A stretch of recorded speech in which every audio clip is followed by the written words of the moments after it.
Hi කොහොමද? ඔන්න ඉතින් අපි අදත් ආවා අලුත් වීඩියෝ එකකින්. අපි අද යන්න හදන්නේ අම්පාර දිස්ත්‍රික්කේ තියෙන ලස්සනම තැනක් බලන්න. ඒ තමයි නාමල්ලෝ ජලාශය බලන්න.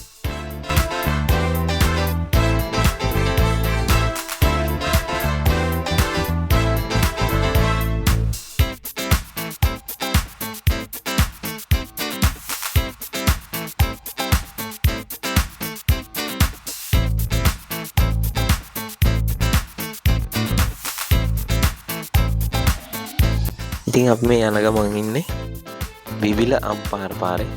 ඉතින් මේ පාරත් ගොඩක් ලස්සන තැන් තියෙන මේ පාරේ.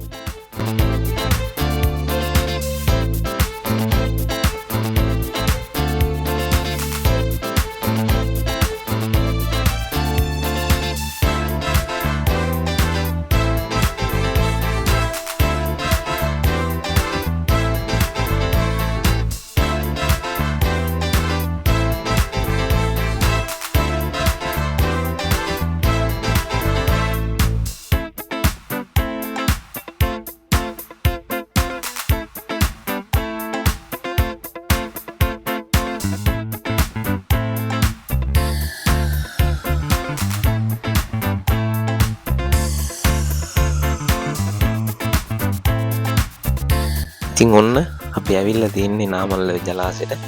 ඒවා බිබිල පැත්තෙන් එන කෙනෙක් නම් ඔයාට මෙන්න මෙහෙම තමයි නාමල්ලෝ ජලාශයෙන් දැන් ඉස්සෙල්ලාම හම්බෙන්නේ. ගොඩක් ලස්සනයි.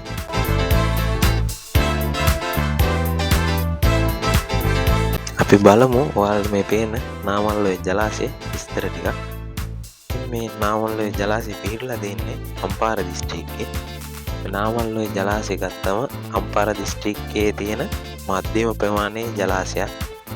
ඒ ඉදි වෙලා තියෙන්නේ 1961 62 යන කාලේ නාමල්ලෝ හරස් කළා තමයි මේ නාමල්ලෝ ජලාශය ඉදිකරලා තියෙන්නේ.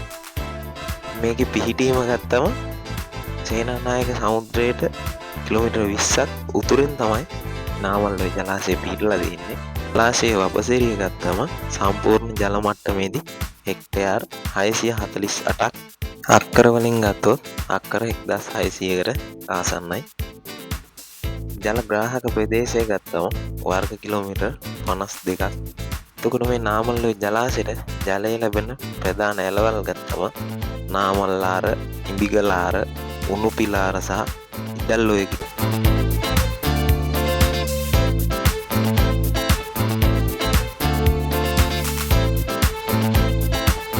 ඔය අම්පාර පැත්තේ නැගෙන කෙනෙක් නම් ඔයාලා නාමල්ලෝ ජලාශයට ඇතුළු වෙන තැන ඔන්න ඔය විදිහට තමයි දැක ගන්න පුළුවන් වෙන්නේ.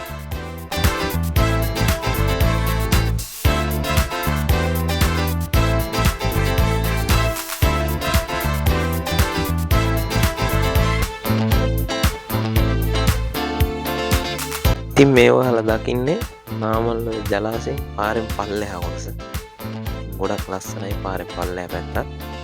නාමල්ලෝ ජලාශය වගේම පාරේ පල්ලෙහා පැත්තත් ගොඩක් ලස්සනයි.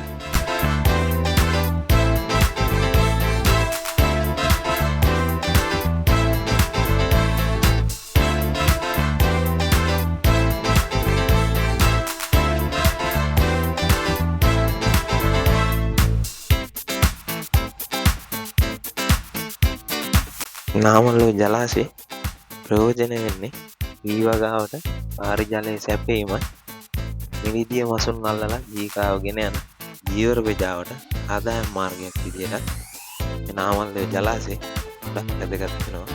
ආවට තියෙන වනජීවි පරිසරයට ජල මූලාශ්‍රයක් විදිහට මේ නාමල්ලෝ ජලාශය ගොඩක් ප්‍රයෝජනවත් වෙනවා.